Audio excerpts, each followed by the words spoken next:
নবী করিম সাল্লাল্লাহু আলাইহি সাল্লাম বলেছেন, তোমার কোন মুসলিম ভাই এমন কোন একটা ভেজালে, বিপদে, ঝামেলাতে পড়েছে যে তার ভুলের কারণে হয়তো মান-ইজ্জত যায় এমন একটা জায়গায় বেচারা পড়েছে, চিপায় পড়ে গেছে।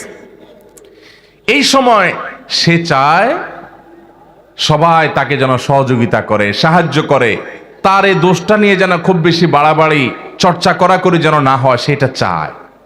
ওই সময় যদি কোনো আল্লাহর বান্দা দাঁড়িয়ে ওই ব্যক্তির ইজ্জতকে বাঁচাবার চেষ্টা করে যে ভুলে হয়ে গেছে, অথবা এরকম জটিল কিছু না, বেচারাকে একটু তার সম্মানটাকে রক্ষা করার চেষ্টা করে, তাহলে সেক্ষেত্রে যে এই উদ্যোগ নিল একজনের ইজ্জতকে বাঁচাবার জন্য, এই বেচারাও, এই লোকটাও তার জীবনে কখনো যদি এরকম বিপদে পড়ে, তাহলে আল্লাহ সুবহানাহু ওয়া তাআলা তার ইজ্জতকে এইভাবে রক্ষা করবেন। নবী করিম সাল্লাল্লাহু আলাইহি সাল্লাম বলেছেন, মান সাতারা মুসলিমা সাতারাল্লাহু লাহু ইয়াউমাল কিয়ামাহ। যে ব্যক্তি কোনো মুসলমানের দোষ গোপন করবে, কিয়ামতের ময়দানে মানব ইতিহাসের সকল সদস্য, আদম আলাইহিস সালাম থেকে নিয়ে কিয়ামত হওয়া পর্যন্ত আগত সকল মানুষ যখন উপস্থিত থাকবে, সবার সামনে ওই ব্যক্তির দোষটাকে আল্লাহ তাআলা ডেকে এনে গোপন করে দিবেন।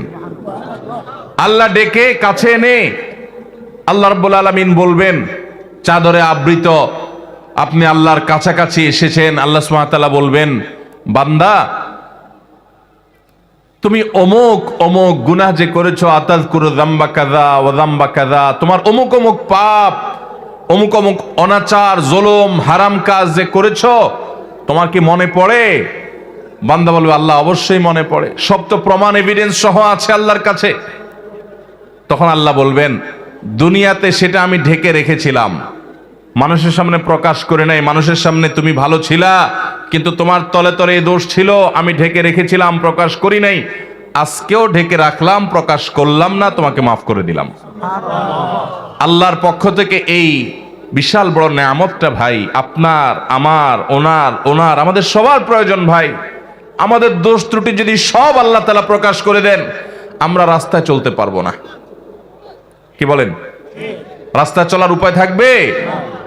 আপনার ছেলে মেয়ের সামনে, আপনার ভাই বোনের সামনে, আপনার মা বাবার সামনে, আপনার বন্ধু বান্ধবের সামনে আপনার সকল দোষ ত্রুটি, নাড়ি ভুড়ি সব যদি আল্লাহ তাআলা প্রকাশ করে দেন, এক মুহূর্ত পৃথিবীতে টিকা সম্ভব হবে?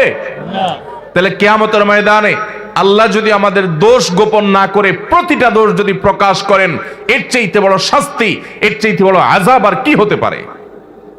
সে আযাব থেকে বাঁচার জন্য অন্যতম উপায় এবং মাধ্যম হলো দুনিয়াতে মানুষের দোষ ত্রুটি পেলেই সেটা বলে বেড়ানোর এই মানসিকতা পরিহার করতে হবে। হ্যাঁ, কিছু দোষের প্রচার প্রয়োজন আছে, মানুষকে সাবধান করার জন্য, সতর্ক করার জন্য, সেটাও যতটুকু না করলে নয় ততটুকু।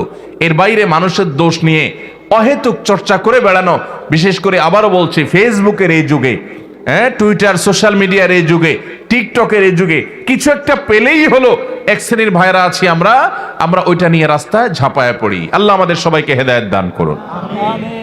তাহলে এক শ্রেণীর মানুষের কথা জানলাম, যাদেরকে আল্লাহ তাআলা অপছন্দ করেন, আল্লাহ তাদের পছন্দ করেন না। আল্লাহ বলেছেন, ইন্নাল্লাহা লা ইউহিব, ইন্নাহু লা ইউহিব বা লা ইউহিব্বুল্লাহ। আল্লাহ তাআলা অপছন্দ করেন কাদেরকে?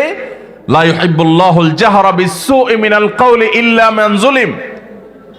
কোন খারাপ কথা এটাকে যে চিৎকার করে বেড়ায়, প্রকাশ করে বেড়ায়, ঘোষণা দিয়ে বেড়ায়, এটাকে আল্লাহ অপছন্দ করেন। তাহলে কোনো খারাপ জিনিসের ছড়াছড়ি করা যাবে? করা যাবে না। আল্লাহ আমাদেরকে এই হারাম কাজ থেকে, এই নাজায়েজ কাজ থেকে, এই গুনাহের কাজ থেকে বেঁচে থাকার তৌফিক দান করুন। যেই গুনাহ যত ভয়াবহ, শয়তান ওইটা আমাদের কাছে তত মজাদার করে দেয়। তাহলে একটা জানলাম আমরা, খারাপ জিনিসের ছড়াছড়ি, খারাপ কথা, খারাপ বিষয়, খারাপ ঘটনা, এগুলার অপ্রয়োজনীয় বিশেষ কোনো স্বার্থ বা যৌক্তিক কারণ ছাড়া ওইটার ছড়াছড়ি আল্লাহ তাআলা পছন্দ করেন না। এক নাম্বার 2, সীমা লঙ্ঘনকারীকে আল্লাহ তাআলা পছন্দ করেন না। আল্লাহ বলেছেন, ইন্নাল্লাহা লা ইউহিব্বুল মুতাদিন। আল্লাহ তাআলা সীমা লঙ্ঘনকারীকে পছন্দ করেন না। ভাইরা আমার, সীমা লঙ্ঘনকারী কারা? সীমা লঙ্ঘনকারী হলো ওই ব্যক্তিরা যাদের জন্য আল্লাহ তাআলা সীমানা ঠিক করে দিয়েছেন, সে সীমানা ক্রস করে চলে যায়। আপনি দেখা দিতে পারবেন অমুক অমুক অমুক অমুক নারীর সাথে, যাদের সাথে আপনার রক্তের সম্পর্ক আছে, নিজের স্ত্রী ছাড়া তাদের সাথে আপনি দেখা দিতে পারবেন। এছাড়া আপনার যাদের সাথে দেখা দেওয়া জায়েজ, মাহারাম, তাদের সাথে আপনি দেখা দিতে পারবেন। এটা আল্লাহর সীমানা, এর বাইরে বাকিদের সাথে দেখা দেওয়া যাবে যাবে না। এটা হলো আল্লাহর সীমানা।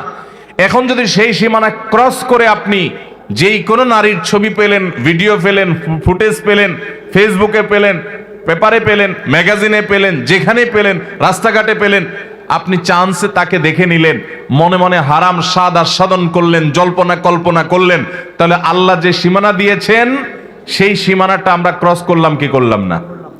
আল্লাহ যাদের সম্পর্কে, যাদের সাথে দেখা দেওয়াকে জায়েজ করেছেন, তাদের গণ্ডি ওভারটেক করে যাদের সাথে দেখা দেওয়ার অনুমতি আল্লাহ দেন নাই, আপনি সেখানেও গিয়ে দেখেছেন, তাহলে সীমানা ক্রস করছেন কি করেন নাই? এটা হলো সীমা লঙ্ঘন। সীমা লঙ্ঘনের আরো বহু দিক আছে।